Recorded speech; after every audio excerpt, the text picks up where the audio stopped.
প্রিয় ইসলামী ভাইরা, আমরা যারা সাধারণ মানুষ, আমরা কোনো মাদ্রাসাতে পড়িনি, আমরা কোনো শিক্ষিত জায়গাতে গিয়ে ইসলামিক জ্ঞান অর্জন করিনি, তাহলে আমরা কি করব?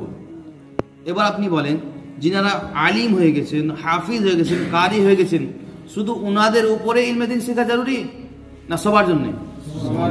সবার জন্য যখন জরুরি, এবার আমার একটা প্রশ্ন, আমার তো বয়স হয়ে গেছে 12 বছর, 15 বছর, 25 বছর, 45 বছর, 50 বছর, কিন্তু আমি তো ইসলামের কিছুই জানি না, তাহলে আমার জন্য কি শিখাটা মাফ হয়ে গেছে?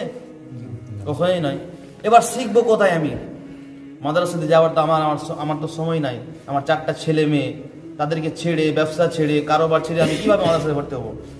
এটা তো পসিবল হবে না যে আমি এখন মাদ্রাসাতে গিয়ে ভর্তি হয়ে যাব। কিন্তু আমরা তাহলে এই মধ্যে শিখবো কোথায়?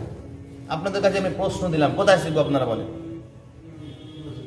কোথায় শিখবো? মসজিদ মাদ্রাসা অপশন তো শেষ করে দিয়েছেন আপনি।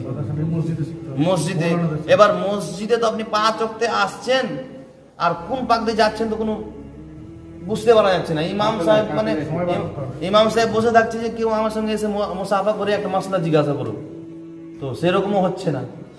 ইমাম সাহেব বসে থাকছে ঘরে, মানে এমনি অন্য কাজও মোতালাতে ব্যস্ত আছে। ইমাম সাহেব চাচ্ছে যে কেউ আসুক আমার কাছে, যে ভাই তাকবীরটা কিভাবে বানবো আমাকে শিখান, পাওয়াটা কিভাবে থাকবে আমাকে শিখান।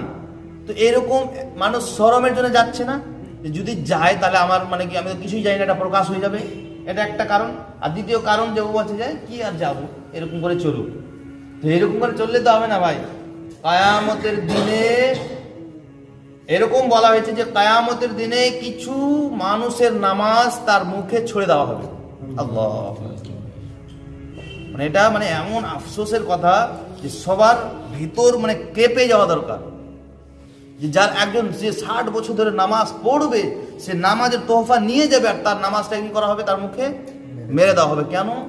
যে বলা হবে যে তুমি তো নামাজ পড়েছিলে, কিন্তু নামাজের যে তরিকা ছিল, নামাজের যে সুন্নাত আদব ছিল, নামাজের মধ্যে যে ওয়াজিবাত ছিল, তুমি এগুলোকে ফলো করোনি, বাস ফর্মালিটি পূর্ণ করেছো।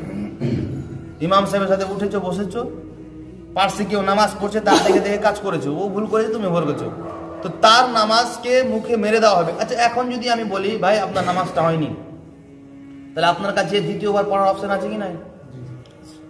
আমার নামাজ ভুল হয়ে গেল, আমার নামাজ হলো না, নামাজের মধ্যে এমন কাজ করলাম যে নামাজ ভেঙে গেছে, তো দ্বিতীয়বার পড়ার সুযোগ আছে কি নাই? আছে। কিন্তু কিয়ামতের দিনে যদি এই কথাটা বলে দেওয়া হয় যে তোমার একটা ওয়াক্তের নামাজও কবুল হয়নি, তাহলে সেখানে আমাদের কি অবস্থা হবে? আমরা মানে চিন্তা ভাবনা করেছি? সেখানে কি আমরা সুযোগ পাবো? আর আল্লাহকে বলতে পারো যে আল্লাহ আমার নামাজ তো কবুল হয়নি, আমাকে আরো 60 বছরের জন্য পাঠান, এবার আমি গিয়ে পূর্ণ নামাজ পড়বো, একদম কোনো জিনিস ছাড়বো না, আগে 5 বছর ধরে আগে শিখবো নামাজ, তারপরে নামাজে জয়েন হবো ইনশাল্লাহ, নামাজকে শুদ্ধভাবে পড়বো। তো এই সুযোগ পাওয়া যাবে বলেন আপনারা? তাহলে আমাদের নামাজকে দুরুস্ত করাটা কত জরুরি আছে বলেন আপনারা? এতটাই জরুরি আছে, এতটাই জরুরি যে সমস্ত কাজ কামকে ছেড়ে আগে নামাজটাকে দুরুস্ত করতে হবে। হ্যাঁ, এটা হচ্ছে ফরজ। এটা কি ফরজ? তো বলার উদ্দেশ্য হচ্ছে এটাই যে আমরা সাধারণ মানুষ মাদ্রাসায় যাওয়ারও সময় নাই, আর ইমাম সাহেবকে দেওয়ারও সময় পাচ্ছি না, কারণ বাড়িতে থাকছি, ফোন চলে আসে, তাড়াতাড়ি আসেন, বাচ্চাটা কান্না করছে, মসজিদে এসেও মোবাইল বাজছে, হচ্ছে কিনা এরকম? এমার্জেন্সি ফোন আসতে পারে। তো বিষয় হচ্ছে বর্তমান সময়ে যে আপনারা শুনলেন মাদানী কাফলা, কি শুনলেন? ওই ছেলেটা যে মদ পান করতো, যার ব্যবহার ভালো ছিল না, গ্রামের মানুষ তার প্রতি বেজার ছিল, সে পরিবর্তন হলো কিসে? প্রথমে 3 দিনের মাদানী কাফলাতে গেল। প্রথমে কোথায় গেল?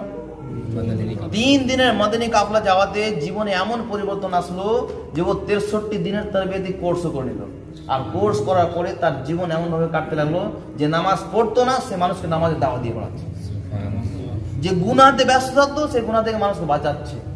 যে এটা আমাদের যারা সম্ভব আছে কি নাই? অবশ্যই আছে।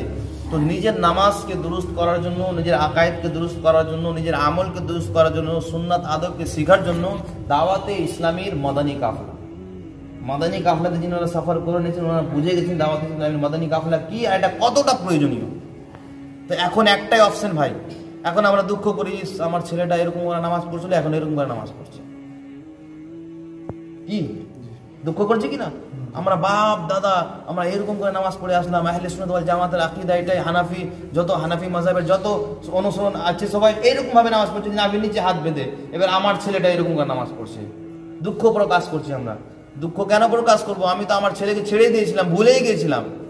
তো বেচারা তো রং নাম্বারে গিয়ে রং নাম্বার হয়ে গেছে, তাহলে ওর কি ভুল আছে? ভুল তো আমার, যে আমি আমার ছেলেকে গাইড করতে পারিনি। আমার ভুল আছে কি নাই? তো নিজের ছেলেকে ধরেন যে চলে গেছে তাকে ভুলে যান, এখনো যারা বেঁচে আছে তারা রং নম্বর যাওয়ার চান্স আছে, তাদেরকে আপনি যদি রাইট নম্বর রাখতে চান তাহলে বর্তমান সময়ে মাদানী কাফলা ছাড়া আর কোনো উপায় নাই। হ্যাঁ, ওলামায়ে কেরাম বসে আছে, এনাকে আমি সাক্ষী রেখে কথা বলছি, এটা নয়